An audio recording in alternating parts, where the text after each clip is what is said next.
Hi, I'm Mark. And I'm Stu. And this is Bad Screenplays. We've been writing screenplays for years, but couldn't get anyone to read them. On each episode, I read an unsolicited script. And I read one. We pull them apart and decide if they're any good, but mostly try and have fun with them. Maybe these screenplays will attract attention or get greenlit by First Draft Productions, our own fictional production company. This is quite recent. When this episode comes out, this might be slightly old news, but this blew my mind to pieces. Go on. Basically, I haven't listened to that tech podcast you advised me to listen to yet, Stu, but definitely we'll get around to it. But we talk about technology on this show quite a bit. I'm a layman, totally. So, they've condensed down an entire catalogue of various artists into MIDI form. And then they fed it into a supercomputer. And the supercomputer has spat out songs by these artists. No. Oh, no way. And they're terrifyingly good. No! It's fucking frightening. No! Also, they play the entire Smashing Pumpkins catalogue in MIDI. Nirvana, Jimi Hendrix, Amy Winehouse, The Doors, and these sound like new. Sounds like a new Nirvana song. Are you serious? Frightening. And what, it comes out like MIDI, or it comes out like Jim Morrison singing? No, it sounds good. It sounds like the band. No. I mean, it sounds a bit like it's been done. Like some of the songs that I do on this, you can tell a lot of the instruments are fake. The drums sound a tiny bit fake because they're in MIDI form. But still, it's still like if you heard it on the radio and you were like, and you across the other side of the room, you go, oh yeah, that's a new Nirvana song. Yeah. Oh my god, deep fake band music. That's insane. I bet if, like I just said, I bet if they did the Smashing Pumpkins, they would still only get 2 stars.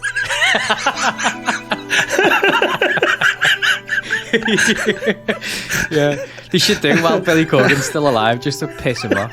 No, it's the only one that gets 5 stars. Oh yeah, because it wasn't him. Yeah. Oh, man. I don't know what would be funnier. I think it's funnier if it only gets 2 stars still. Like the complete culmination of everything that Smashing Pumpkins is still not good enough. Yeah. Because then all his then everything he was saying about it being about him is wrong because it had nothing to do with him.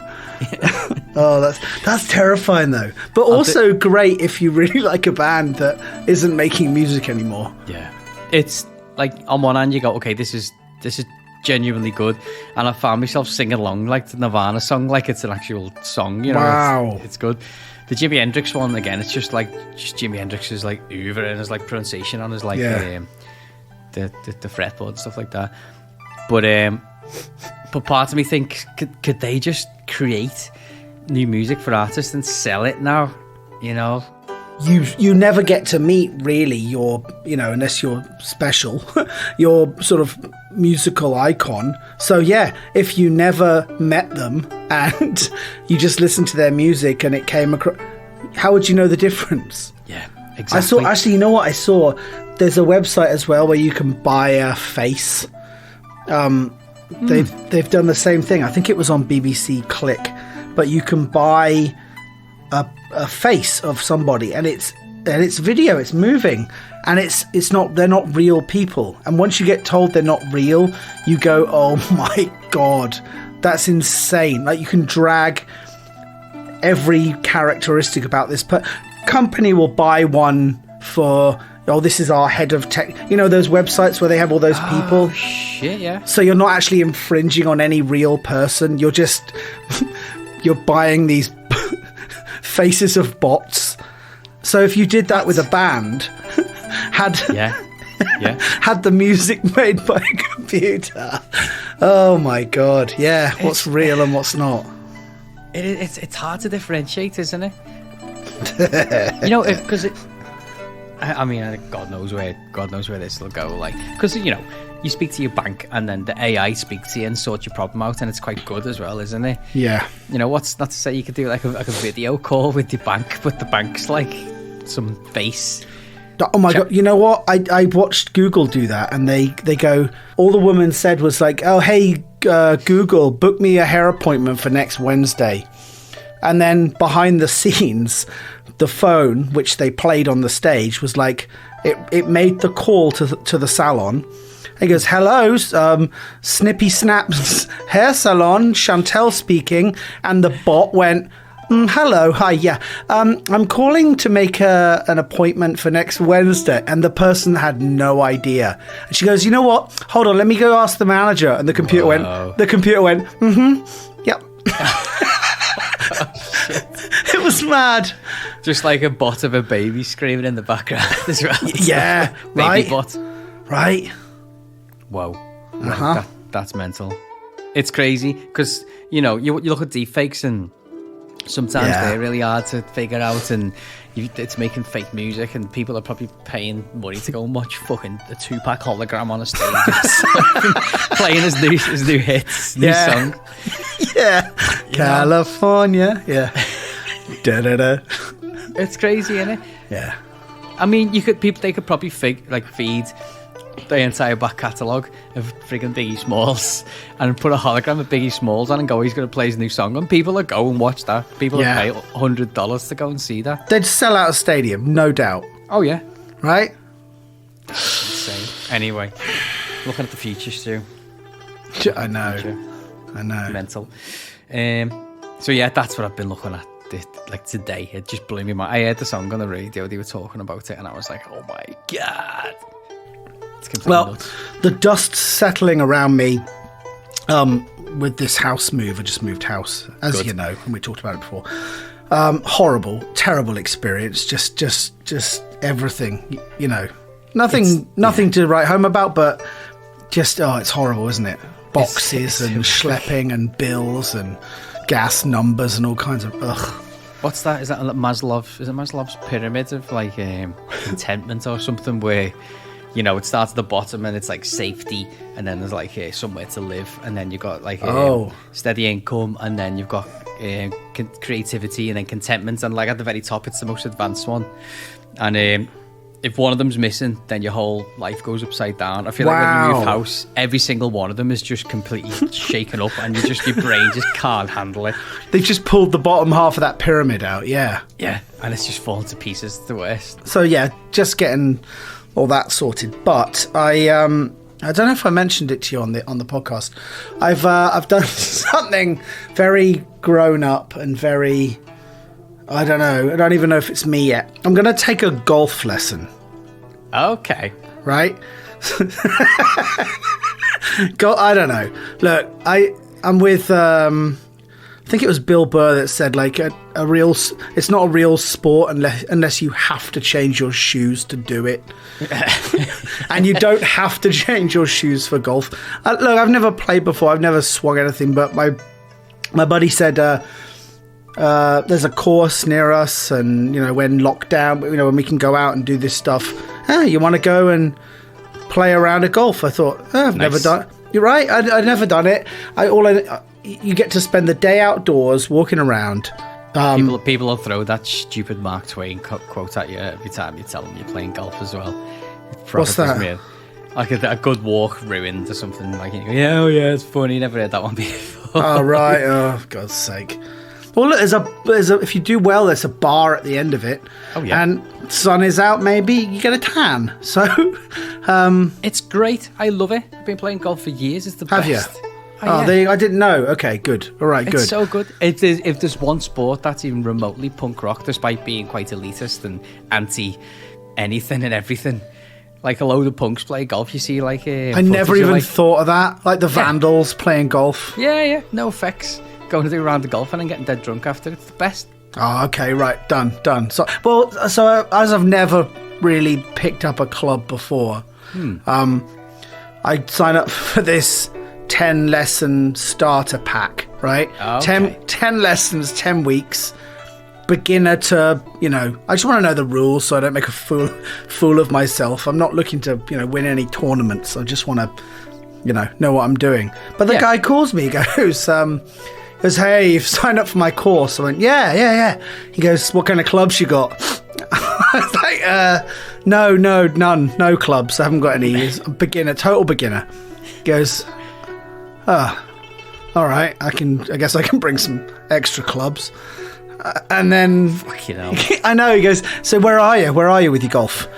I was like, nowhere. I've never picked. He goes, he sounded totally bummed out, like that he's actually going to have to deal with a total like he's going to have to do his job and teach you how to play golf.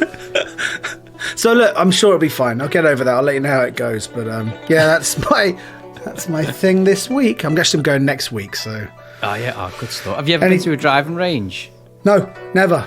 Nothing. The only time I can ever remember, like, someone handed me a club and I'd like swung and it just either dug into the mud before the ball or completely missed. No way. Yeah, no never. I played a tiny bit when I was younger, like nothing much at all, and then decided to take it up about, it must have been about 6 or 7 years ago. And I haven't played 6 or 7 years worth of golf. For the first 2-3 years, I played quite a lot, and then I've done virtually nothing for the past few years. So I'm no golfer at all whatsoever. It's also the Masters starting as we're recording this the weekend, which is dead exciting because you get to watch golf the more you understand it, and the Masters is just fucking great. Anyway, anyone who's not interested in golf, just fast forward. Yeah. So I went to the driving range loads, and the first time you go into a golf course by yourself to play around the golf with other golfers there to tee off, it's genuinely terrifying. Really? Because you're there at the tee on the first hole. There's someone behind you waiting for their go, and they're all stood there leaning on the clubs watching you, and you're about to tee off, and you go, oh my god. Oh no, really? And then you just like spooning into like it's just like a daisy cutter for like 50 yards, and you're like, oh shit. You just trudge along and get it. It's a nightmare. But the couple of times when you catch it clean and it just flies and you're just like, oh, it's the best I'm imagining ever. It's like when a batter like makes perfect contact with a baseball, and it just that noise, that clunk of the wood on the, and it's it's the sweet one. It's out the park sort of thing. It's great. Yeah. All right. Cool. I did it once before we move on. Caught it amazing. I was like, when it's when you catch it clean, when there's absolutely no vibration through your hands, it's just like a tiny click. Really? Like sometimes you get a lot of vibration and you've shanked it and it just rattles you a bit and you're like, oh. But when you catch it perfect, it's like a little tiny little click and it makes that noise and you go, oh. And you're looking for miles, and then a couple of seconds pass and then it goes and just drops about 4 feet in front of you. Oh no! You just sent it straight up in the air. It's amazing. All right, I'll let you know how I do. Yeah, good man. It'd be good to play around anyway when you buy clubs. Punk rock. I know. I've got a theory about the clubs as well, and it's like Kendrick's and the guitar thing. I'm sure I'm totally wrong, but Jimmy played a right-handed guitar. Mm-hmm. Upside down, strung for a lefty. Yeah. Or did he learn reverse? I forget. But he only played that one guitar, right? He wasn't doing that thing where he finished one song, lifted the guitar off, handed it to a tech, got his... No. He became the master of his instrument. Yeah. Why do you need 12 different clubs? Can't you do it with a driver and a putter? No, really? No, it's like music gear. You just get so much fun out of buying more stuff. It's exactly like owning musical equipment, and you just want more stuff, and you want the best stuff, and you get excited when you're buying it. It's one of the best things about golf, buying new gear. I swear to God. Okay, all right. Speak to me, and like when you're knee deep in it, and yeah, we'll talk about buying. I've already ordered my MAGA hat because I guess that's what you have to wear, right? Yeah, absolutely. Yeah, nice. Okay, cool. That Caveman Enthusiasm where he starts wearing a MAGA hat because he doesn't want anyone to speak to. It's brilliant. They leave him alone. Yeah, it's so good. No one sits next to him in the restaurant. It's great. Oh, it's amazing. Anyway, okay. So, as per usual, Stu, I can't remember whose turn it is to read the script first. I read the young lady's script that we got sent last week. Correct. Last. So I am going first today. Okay. With a script that I've just got from you. Yep. Sounds very biblical. For it is written. For it is written. For it is so. No, I added that bit. It's called For It Is Written. Gives nothing away. Any insight here? It's actually a mystery. So I don't really want to say anything about it. It's quite short. It's a mystery. Yeah. So it's about people discovering something. So I will leave it at that. All right. Does it say who it's from? No one. No. Anon. Anon. Cool. All right. Fade in. External beach. Night. Oh, it's on. Okay. A beautiful long straight stretch of white beach. It is a pleasant windless day. It's not night then, is it? Completely windless, like. Yeah. That'd be quite jarring. That's just absolutely no wind. I think that's what they say about like the middle of a hurricane, or like just after the. Yeah, or just after like the atom bomb's gone off or something. Is that? I don't know. You'd imagine it would feel weird. Like something's about to happen. Yeah, definitely. Just like that episode of Rick and Morty where he gets his laser set out and makes the perfectly 100% set of like nanometer flat surface. Rick, he won't stand on any other. Yeah. And he stands on an oval surface, and it's like he's on the edge of a mountain or something. Yeah, he just wants to go back. Yeah. It's like that. It's like that. Windless. No wind. Crowds of people fill the strand. Sand. A brother, 8, and sister, 7, leave their blanket and run for the water. Chase each other. Play tag. A woman, mid-50s, and her dog are romp at the water's edge. She throws a stick out into the ocean. The dog, a Jack Russell, jumps into the waves after it. A woman and her dog are romp at the water's edge. Yeah, are romp. That made me laugh. Imagine announcing like mid-sex, like, for now we are romp. Like it's a state of being, you are romp. With a dog, with a Jack Russell. With a Jack Russell. We are romp. There are also college kids. They fill their own section. Alcohol in hand with music they only understand. Fills the air. Should be cake. Only Clarky cake. Yeah. I don't know Clarky cats, yo. They're on cake. Are you the buzz? Yeah. Oh man, I watched one of those the other night. Brass Eye. Anyone who hasn't watched Brass Eye, please just watch it. Yeah. Oh god, cake. Where that cake music is like a horrible sound, and it goes, and this is what it sounds like to people who want a cake, and it just goes, just like a tiny little blip. Because time is expanded or whatever. Yeah. When you're on cake. 2 young people break away from the others.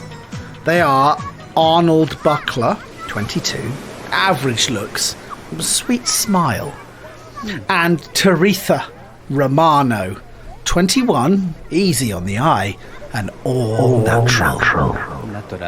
They make their way for the ocean line. Do you think this was written by a bot? Yeah. We've had a couple of scripts about the beach and human beings. Yeah.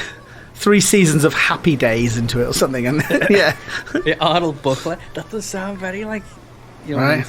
When Happy Days was filmed, made in the 80s, wasn't it, or the 70s? So be 70s, yeah. I mean, set in the 50s. Yeah. Someone's about to jump a shark, I think, on this beach. Arnold, hey, you want to go for a swim? Teresa looks inviting. They turn around and glance at their drunken friends. One friend approaches, bottle in one hand, dragging scuba gear in the other. He's here to party. Oh, yeah. Michael Travers, 22, face like a mule, puts both arms around Arnold and Teresa. An actual mule. Yeah. He leans into Teresa. Michael, how about you and me grab the scuba gear and find our own little treasure in the ocean? Teresa, I wouldn't go with you if you were the last man on Earth. Arnold laughs. Michael leans into Arnold. Michael! Michael! Michael? He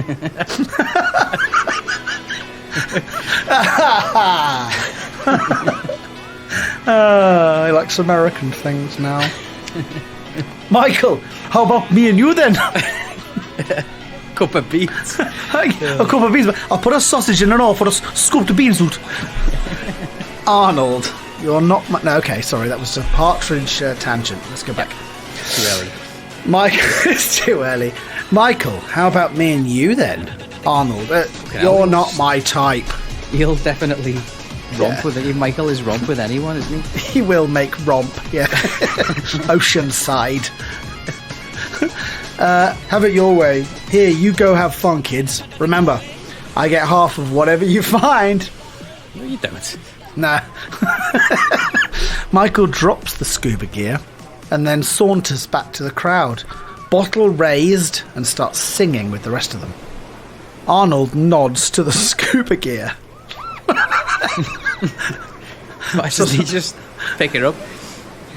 Just nodding at it? Just nodding at it, like a snake to an apple. Just rolls it along with his head. Just nods. Moments later, Teresa and Arnold are geared up. They run headlong into the inviting sea, holding hands until they're submerged. Behind them, we hear the beery chorus of drunken friends singing "It's the End of the World" by R.E.M. By R.E.O. Speedwagon. I mean, have you ever thought about, like, if you were on an aeroplane or something and you were listening to your music and the plane was going to go down? Did you ever I used to go on lots of airplanes. I was like, what song would I really hate to go, oh no, this can't be the last thing I hit, like, that was playing on my iPhone or something. Michael Stipe would be up there. You're not a fan? Not a fan. I used to love R.E.M., but I don't know. Like, if they found, like, I'm sure I had somebody talking about this. Like, sometimes you might play something that's just popped into your head on Spotify, and then Spotify decides that you like this music. And I've got a big problem with that, because then at the end of your year, like Spotify highlights, these songs pop up, but it's like, no, I just felt like listening to that song at that particular moment. Or you might be you're writing a quiz or something or whatever. But I always think, if you listen to one of those songs and then you maybe crashed or you got run over and people said, oh, what was you listening to just before he died? And it was like fucking Good Charlotte or something, like, and you end up with that at your funeral, you know? Yeah, life stars of the rich and fame.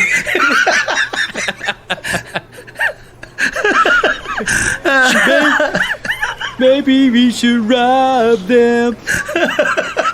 And you end up with that at your funeral, or like, you know. He died doing what he loved. End up with black and white flowers at your gravestone or something. Made, yeah, on your knuckles. Made in black and white flowers. Fucking hell. Wasn't he dating or married someone? One of them. Oh God, I think one of them is married to Cameron Diaz, I think. Oh my God, are you serious? Writing songs about breaking into rich and famous people's houses and robbing them and then marrying film stars. Yeah, one of Charlie's angels. Doesn't quite wash. One of the angels. Yeah, Benji Madden. Cameron Diaz's husband. And it looks like they're still married. Wow. That's mad, isn't it? It's crazy. It's completely bonkers. I remember, like, used to go to this rock club, and it's like 20 years ago now. How wild's that, Stu? It was like around 20 years ago. That's in mad. Liverpool. When Good Charlotte were popular and people were dressing up like Good Charlotte, and I just remember thinking, oh my God, what are you doing? Bad Charlotte. Bad Charlotte. Bad Charlotte. Yeah. Oh well, okay. External. Ocean. Continuous. Arnold and Teresa dive amongst exotic fishes and sunken ships. Arnold touches some coral and it breaks away. Shouldn't do that. No. Terrible. Straight on him. He's not getting a minute, this fella, is he? What an arsehole. An angelfish approaches Teresa's helmet. Is she in a helmet? Underwater? Yeah. No, it's a scuba helmet. Is she wearing one of those old, like, brass? Yeah. Maybe they are, you know. Weighs like 50 kilos of metal and glass. Maybe. She watches on as it seems to kiss her mask and then swim on. Arnold gives a thumbs up as she smiles a gentle smile.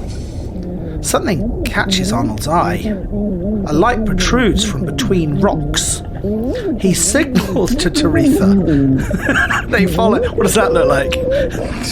Just waving his hands in the air. Anyone's guess. They get close, notice a huge opening. Hesitate, then enter. It's a cave of sorts. Regardless, it's a cave. It's a cave. Regardless of what may lie ahead, Arnold follows the light. Teresa close behind, yeah. Follow the light, Arnold. Hey, Arnold. Hey, football head.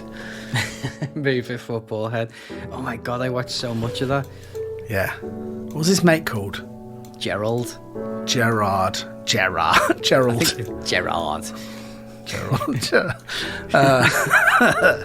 He makes his way to the surface of the cave, then realises he can remove his mask. Teresa does the same with her helmet. Teresa realises she cannot. She cannot move her head. Yeah. Arnold, this is fucking cool. Oh my god, there's daylight through those. That must be the beach, says Teresa. Arnold moves in closer. So it's not nighttime. Definitely established that. It's not nighttime, is it? Nope. And what's he moved in closer to? Oh, to Teresa. Arnold.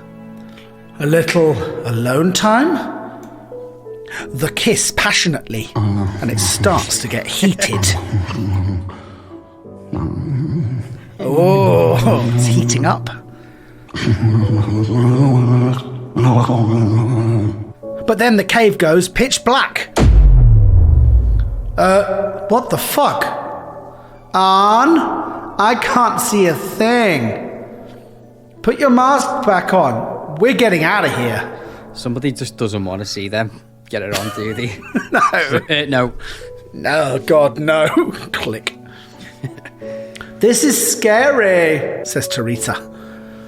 A small light bursts through the cave and illuminates enough for their escape. What is going on? Maybe someone didn't pay their electric bill down here, says Arnold. Let's just go back to the beach, says Teresa. It's no time for jokes, Arnold. No, come on. Okay. They put their masks back on. Teresa points to the exit oh no, they've got a light now. I was going to say in the pitch black, but no. They both appear from the cave, hold hands as they rise to the surface of the ocean. Oh. Slowly their heads emerge above water. They scan the entire beach. Everyone is dead. Whoa. Hello. Oh, for a minute there, I thought you sent me a boring script about two people who went scuba diving. No. I'll just repeat that. They get up to the surface of the water, they scan the entire beach, and everyone is dead.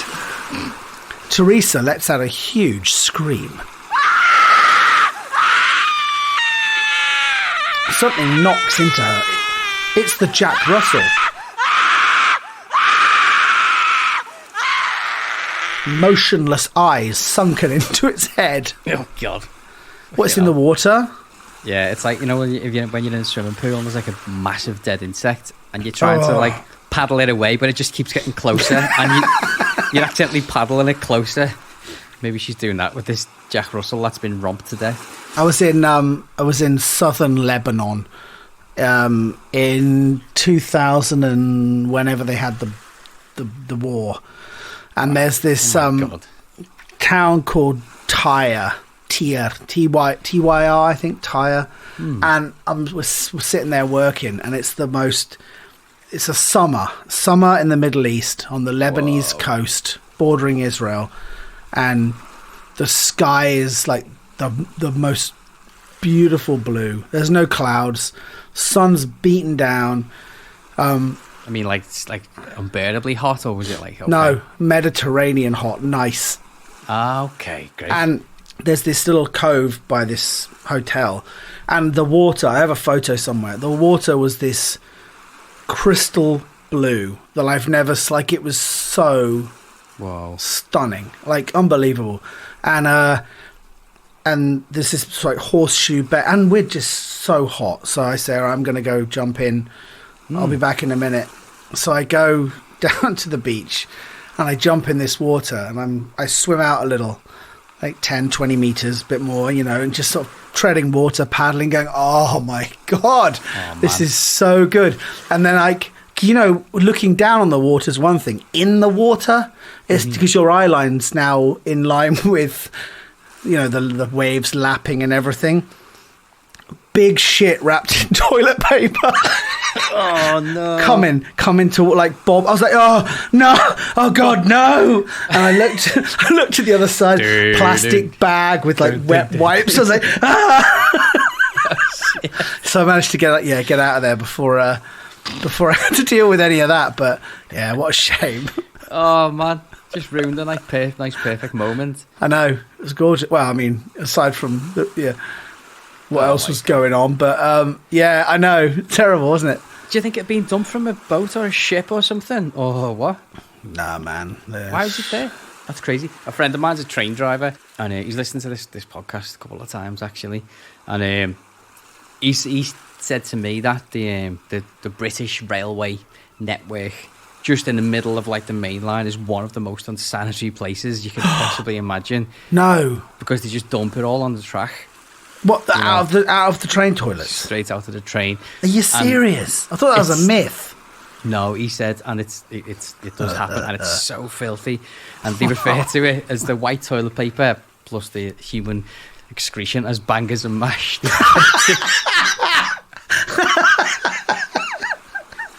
I love it.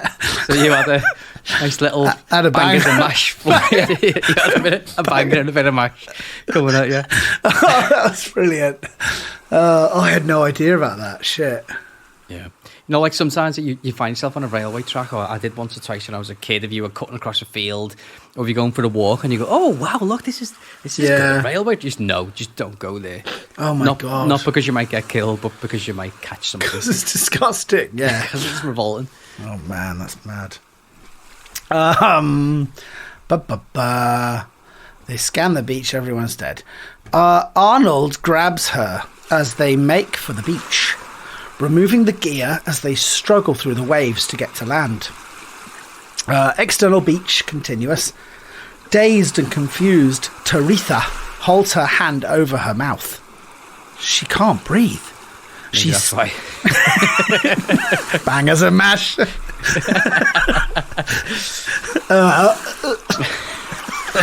She's barking. She stumbles over the bodies of friends. Oh no. Arnold gazes on in shock. How do you walk around them? Can't see. I know, right? Sorry. The body count never ends. Never ends. Faint music can be heard under Michael Traver. Traver? Michael was the guy... The music's underneath him. Okay. Right. I thought he was talking or something. Right. Faint music can be heard from under Michael Traver. They glance at each other and nudge near his body. Arnold rolls him over. It's his cell phone. It's the end of the world as we know it, and I feel fine. Blasts from the speaker on the roof. Arnold shuts it off. Well, there you go. Exactly what I said before about one of the last songs you hear. Yeah, exactly. Michael loved that song. Yeah, he just played it on repeat. Teresa. Arn, what the hell's happened? Arnold is speechless. He stares at Michael's cell phone, punches in a few buttons to get to the camera. Teresa stands over him as she looks on. Oh, here we go. We're going to find out. Michael, off screen. Yep, going to find out. Let's drop this speech. Yeah. Holy fuck, what's that? Arnold drops the phone, and with that we fade out. Ah, come on. What happened? Nobody knows. Again, this script it's I mean there's that's good. I thought it was quite fun. There's a couple of problems with it, but it's to make a point about films. Like, remember that Bird Box everyone was going crazy about on Netflix? Yeah. And you look at something and it makes you go crazy and go and kill people, and you never actually find out what it is at the end of the film. I found it so sort of consuming. Like, what is it? And then there's just like winds at the end of the film, just swirling around or something like that. I don't know. It just feels lazy and a bit of a cop out to me. Right, and I don't know if it's been like addressed yet. I just started watching The Handmaid's Tale. Have you seen that? Yeah. Oh, it's brilliant. Yeah. So I watched I'm a good chunk into it, into the second season, but I still don't know what happened. Like, maybe they tell you eventually, but something, these colonies and things. I don't know I don't know what's going on yet, but I've kind of those books. I've read the second book. I haven't read the first one because I've watched the 2 seasons of it, and cool. There wasn't any major explanation. Just like a power grab, I think. Genuinely, just by an institution, a power grab, and just trying to roll back laws and legislation, all that sort of thing. It's really good, isn't it? Though some really good ideas in there. Oh my god, so good! And I know it's a bit of a tangent from what we were just talking about, but the path I was following was that something's happened. Like, it seems radioactive or like some sort of post-apocalyptic waste. I don't know what that is yet, so I'm kind of left at a bit of a. But oh my god, yeah, like a total. It struck me straight off the bat that there were super big parallels between what was happening in Iraq and Syria with ISIS. Oh, really? Dude, the super religious, you have to do this, praise be to, all these greetings and shit you have to do, and you're living under this. That's like living under ISIS in Syria, right? Wow, fucking hell. I mean, Syria, man, fucking hell. Right? It's that's what struck me initially, like the parallels between what we were hearing in the news about what was going on over there. Yeah. There's pictures from Syria from I don't know what decade it is, 70s, 80s, and it looks like Paris. Man. It's insane. Totally. A cameraman I used to work with until I think I had the conversation with him in 2007, 2008. His daughter was finishing university and she was going to go to Damascus for a couple months. He said it was his favourite city in the Middle East, super cultured, the markets, the hotel, just stunning. Damascus and Syria, but now, yeah. That's such a shame, isn't it? I know. It is.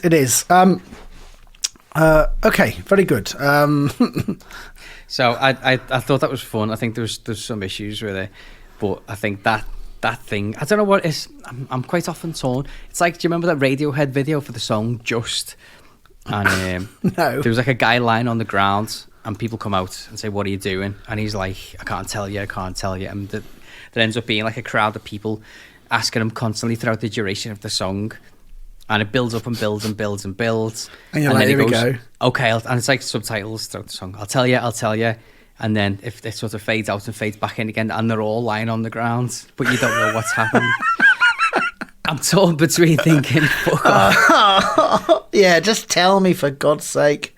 And also, I've watched horror films and mystery bits and bobs where they keep the mystery going to a certain point, and then they show you the thing and it just completely ruins it, and you go, that's rubbish. So I suppose the mystery is why things are interesting in the first place, isn't it? Yeah, and you see the horror or the monster or whatever, you're like, oh, come on.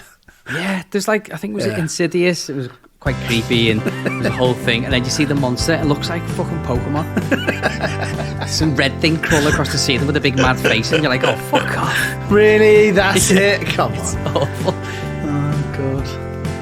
Yeah, I'm going snorkeling with my girl. The sea looks so good. You're not coming, Michael. You're creepy as hell. Go listen to Orange Crush. Big K, forget about it. I think we should fuck. Big cave, it's very dark now. I never have any luck. So we both went snorkeling. We didn't fuck, but something's very odd. There's a floaty dead dog, and everyone on the beach is dead.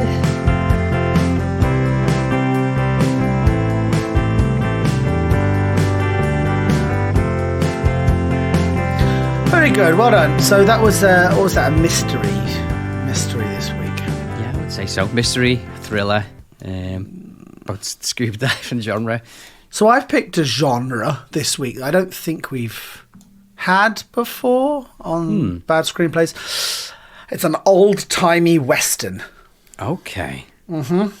We've had a cowboy, but we haven't had a western. We have.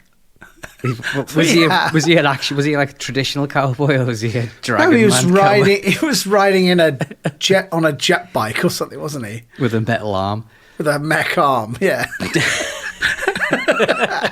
That was one of my favourites. I don't think Dirty Harry had a mech arm, did he? No. No, he certainly didn't. No, he didn't. Okay, so you've sent me a script called The Gunslinger. An Old Time Hitman, I presume that's brackets, by Xavier Gonzalez. Mm-hmm. Okay. First draft Productions. Yep. As is. Okay.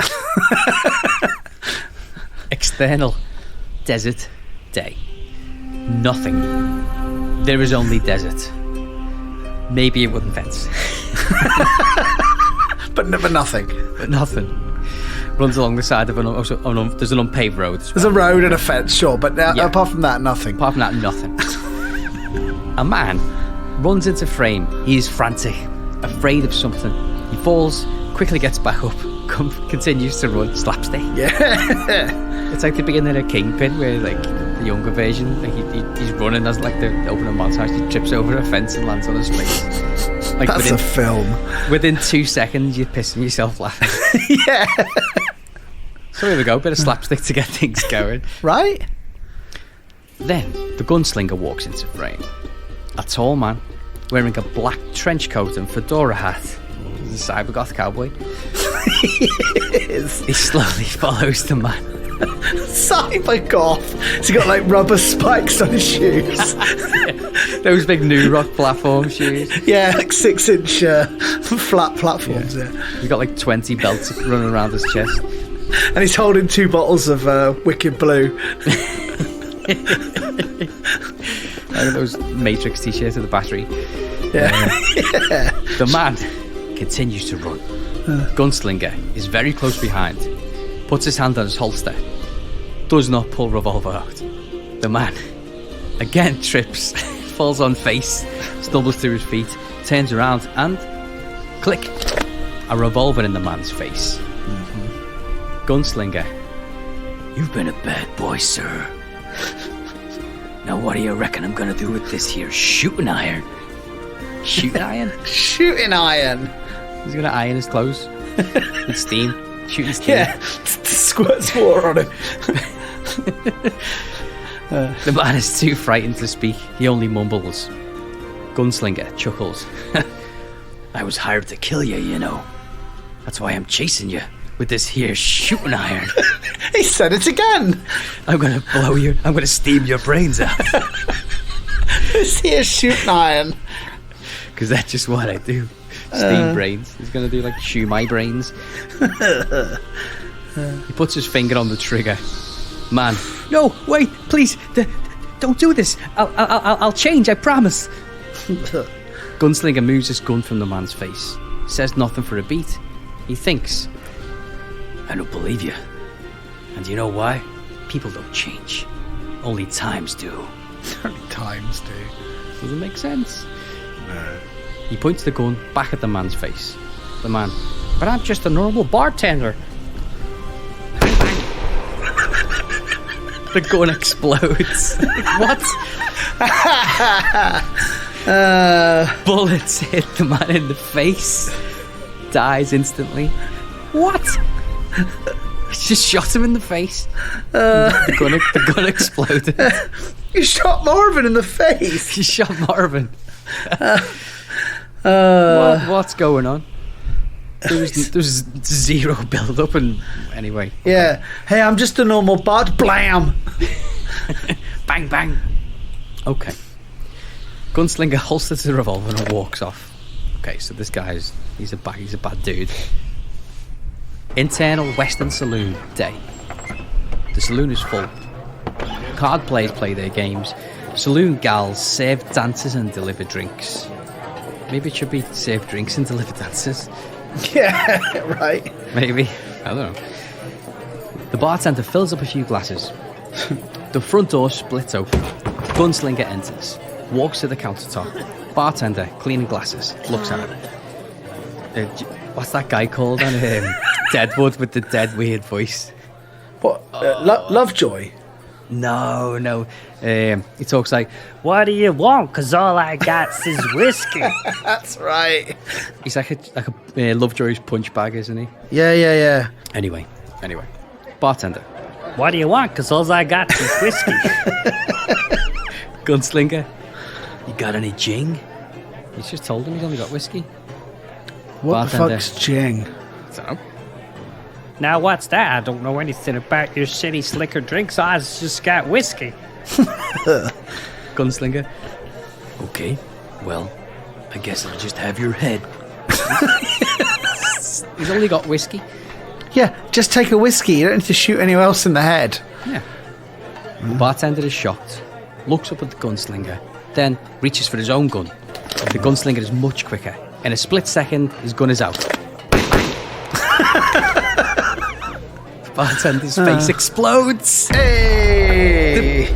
The bartender's face explodes.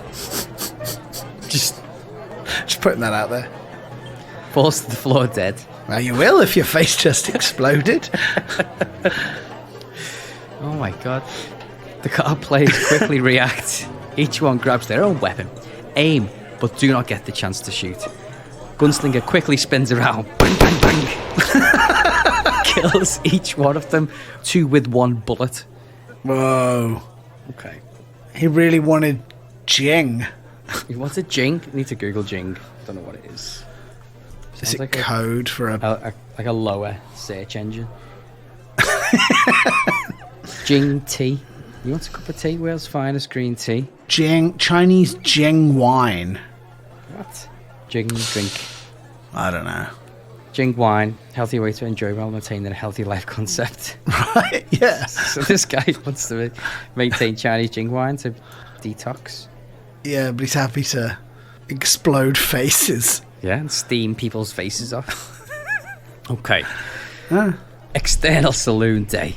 As the gunslinger exits the saloon, the sheriff and his men run up to him. Aha. I think I know what's going to happen here now. They draw their weapons. Sheriff shouting, "Halt! You ain't got no place to run. We outnumber you, slicker." Gunslinger, "You may outnumber me in persons, but I outnumber you in gunpowder." Gunpowder. Gunpowder? The sheriff's men look at one another, confused. Bang! The gunslinger shoots. One of the men is taken out. I mean, this guy's a loose cannon, isn't he? Yeah. Oh, he's just taking lives left and right. Yeah. Just conversations, and then everyone dies. Okay. The gunslinger shoots. One of the men is taken out. The others open fire. And the gunslinger jumps behind a thick stable. Gunfire continues. The gunslinger checks his revolver. No ammo.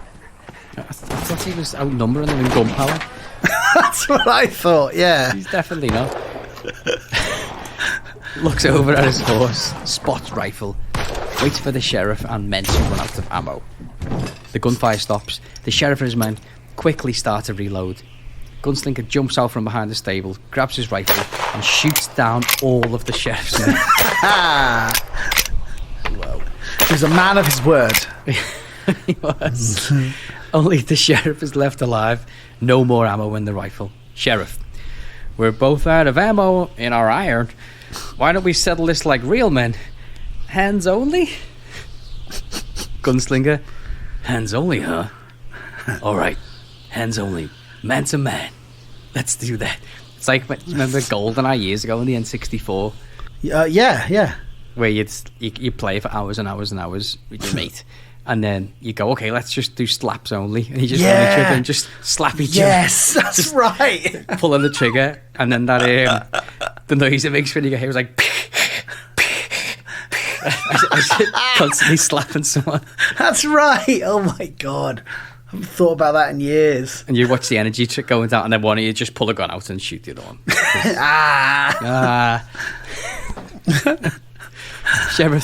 Sheriff throws gun down. Gunslinger throws gun down. A beat. The sheriff sprints towards the gunslinger, fists up. He's running with his fists up. Yeah, he's got his dukes up. Yeah. Just running at him. When the sheriff is within reaching distance, the gunslinger pulls out a large knife, stabs sheriff in the top of the head.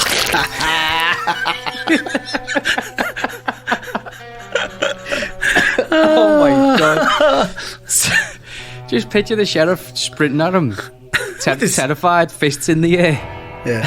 Into a knife, just gets stabs in the head. Straight down, like into a pumpkin, yeah. Oh my God. The sheriff hits the floor dead. Gunslinger pulls knife out of sheriff's head. He picks up rifle, jumps on horse, rides off. Wow.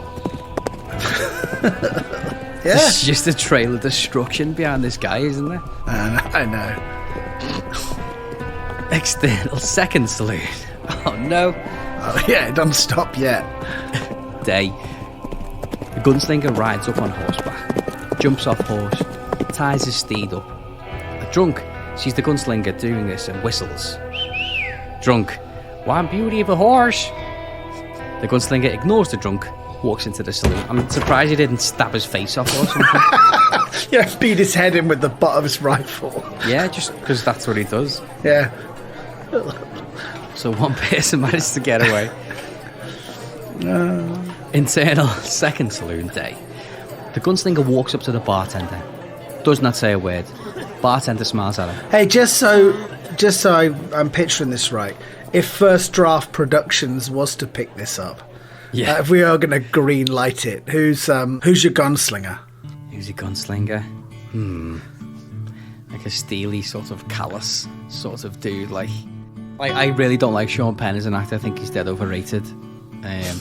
But when the gunslinger came up, was he in a film called The Gunslinger or The Gunman? Something. Gunman. I instantly thought of Sean Penn, but I don't like him. But that's all I can picture is Sean Penn's stupid face. I watched The Gunman. Was it good? I can't remember. It must have been very good then. It was quite... It must have been amazing. I think he did that like out of hate. Remember when he just like got out of Haiti? He went into Haiti for a long time. Oh, yeah. Like after the earthquake, he like ran a camp. Oh, is he like a good guy? Apparently he's a good guy. Oh, no, never mind. I feel a bit bad now. No, don't. But no, for Sean Penn, my takeaway from that movie was like what great shape Sean Penn is for his age.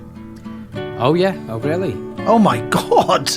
He's just been like putting serious hours in. Dude, there's 20-year-olds like who are jealous of that guy. No way. Yeah. He's married to Charlize Theron, isn't he? Or wasn't he? No. Yeah. It's crazy, isn't it? He was married to Madonna as well. He's like... I know. I mean, you know, he's got something. I'd like to have a bevy with him just to see, like, if he was sound or not.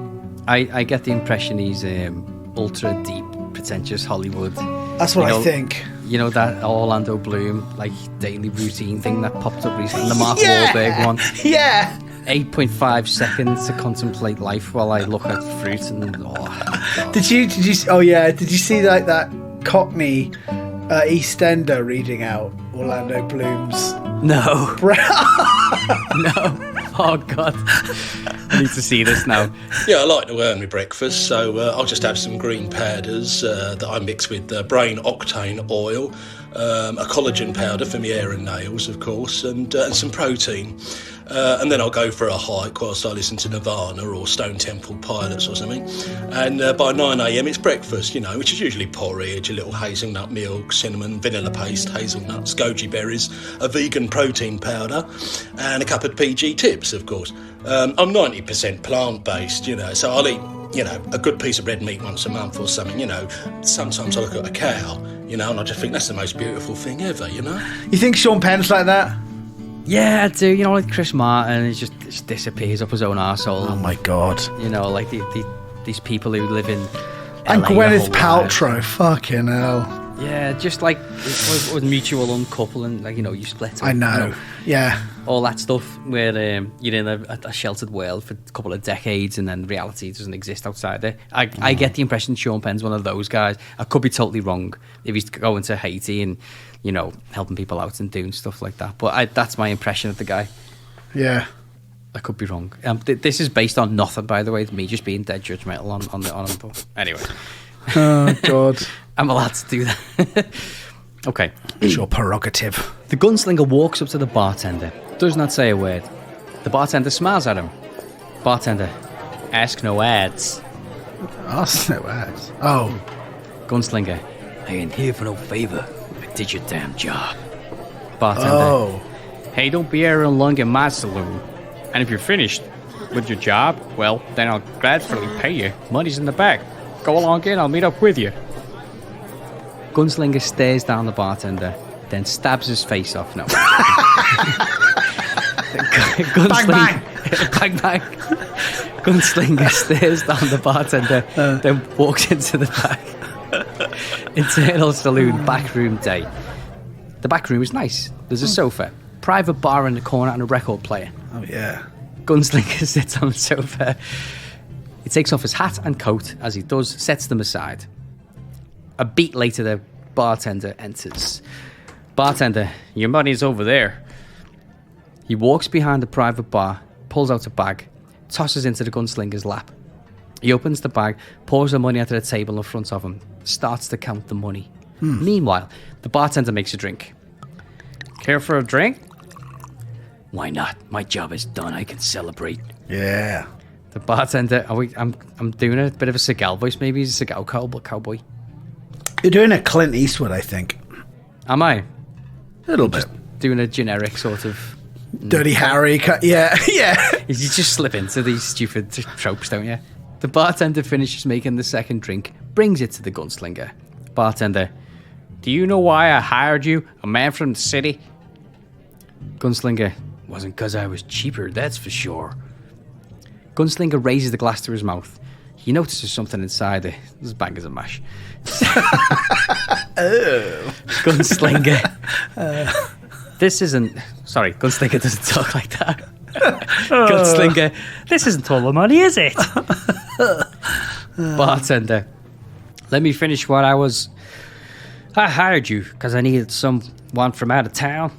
Someone who couldn't be asked by these townspeople what happened to all the other bartenders. Who hired you to kill him? You just kill and get out of town. Gunslinger. So why do you want me dead? The bartender spits out the liquor, looks up at the gunslinger who's standing up. Here we go. Jumps behind the private bar. I mean, if I had a private bar and someone was going to shoot me, I wouldn't jump behind it because it's all going to get ruined, isn't it? Yeah, you don't. Yeah, it's going to be a nice cherry wood or something. Or nice decorative panels on the front and all your good stuff in there. Yeah, your good liquor. Yeah. Gunslinger reaches for his gun. It's not there. He turns to see a henchman. Just a henchman. Just like a James Bond henchman. Let's call him Nigel. You haven't even got a name tag. Nigel! Throwing his fist at him. Bam! The gunslinger flies and flips over the sofa. Uh-oh. He's flying through the sofa. Yes. Wow. It's like, did you play Red Dead Redemption 2? No, you know what? I never did. I heard all the hype and I had every intention, but I never... I mean, oh God, you could talk about that game for so long. It's excellent. It's insanely polished. It's a very, very, very good game. Really? It's just too big and there's just too many things to do. Yeah. It's so big, like Cyberpunk. Apparently, it's a lot like Cyberpunk. Yeah, I haven't played that. Have you played that? No. It's had all these problems, but I presume it's all fixed now. You know.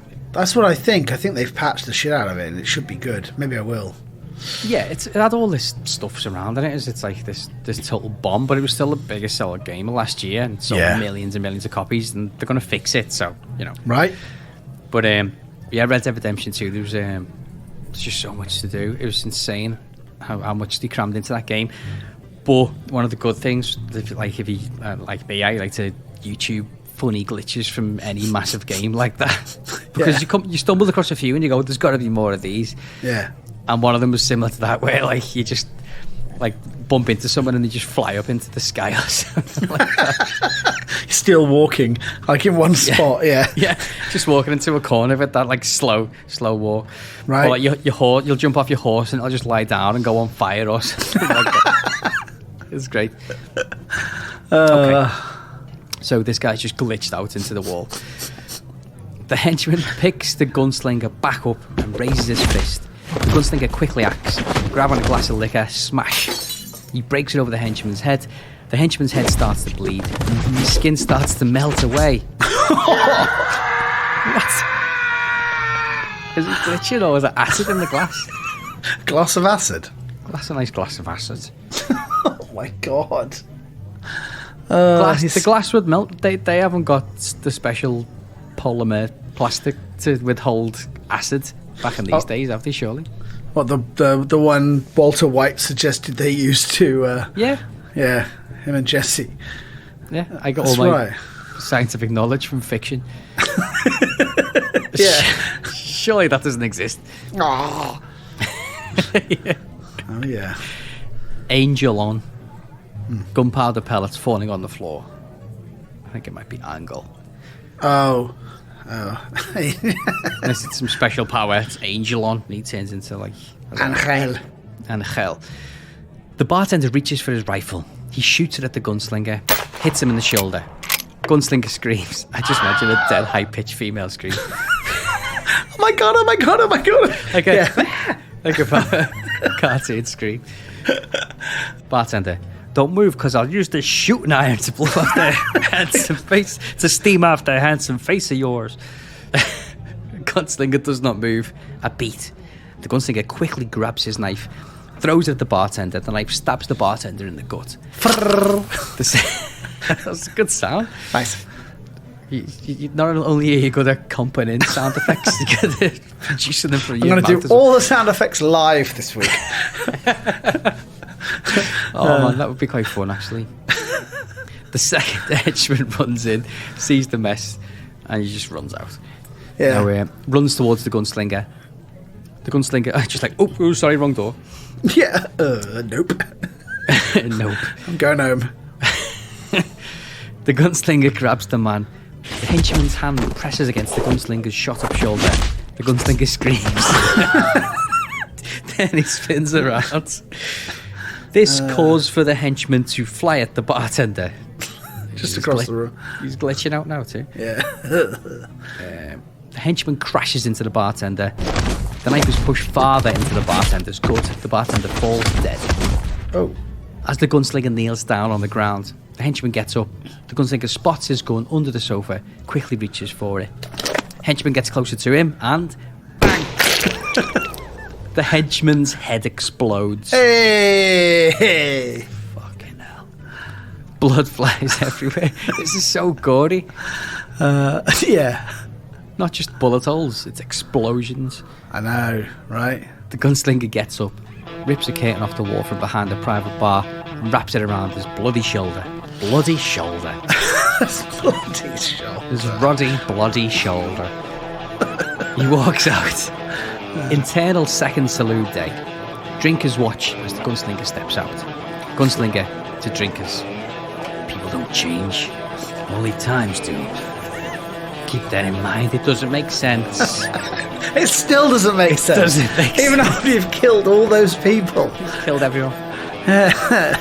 He slowly walks out to the saloon, holding his arm tight. The drinkers get up, run to the back. Boom! The sound of a loud rifle shot. then a horse galloping off. Wow. Fade off Okay. at the end. Very good. That was a wild ride, Stu. That was a wild ride. Wild Wild West. Yeah. It was a Wiki, gore wiki, fest, wild. wasn't it? Wiki Wiki Wild Wild. Yeah. Well, there we go. First Western. Oh man, I hope it's not the last. No, won't be the last. It can't. It can't be. No. I mean, fucking hell. I mean, there was no mechanical giant spiders, but still, everyone died.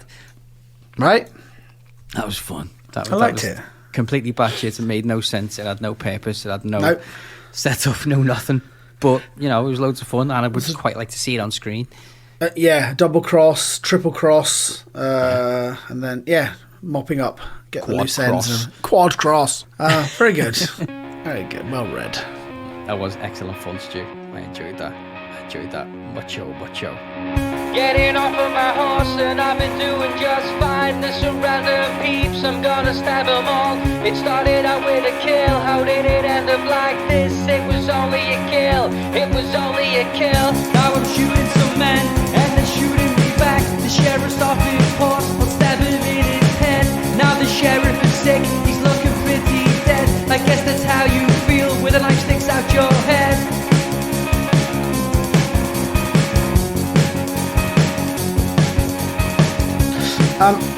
So, in the last episode, we talked about a couple of things. We talked about our Oscar We did. nominations that we said we were going to mention this week.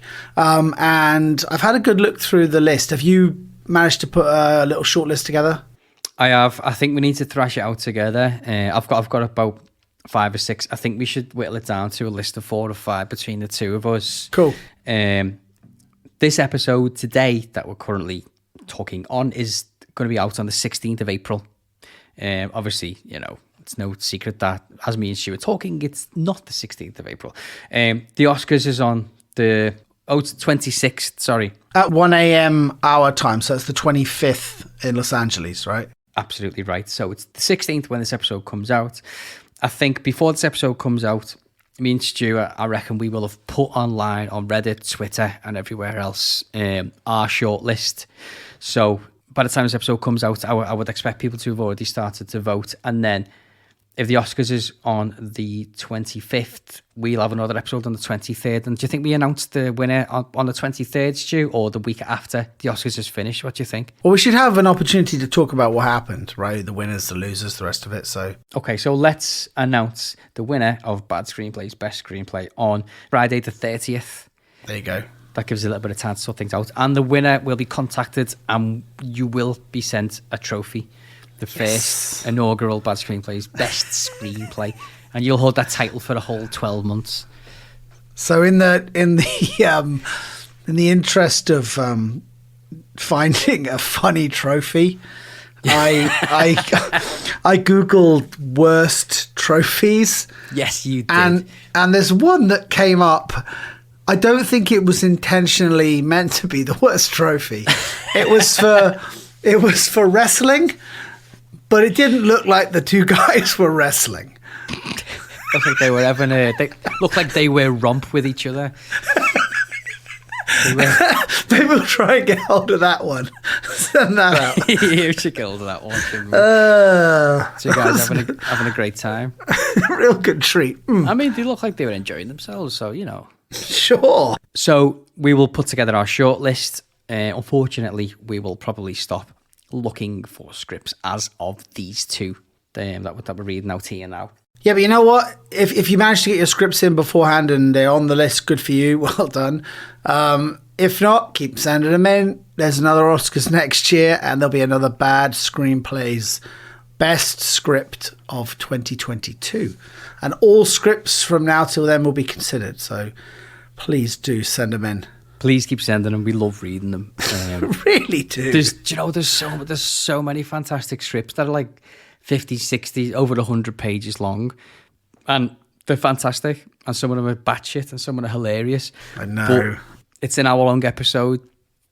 We can only really read out scripts that are less than 10 pages on the show, or an excerpt with a description of your screenplay. So please, if you've got a massive script, either condense it down, write a silly little one and send it to us, or send us an excerpt, because again, we love reading them. There you go.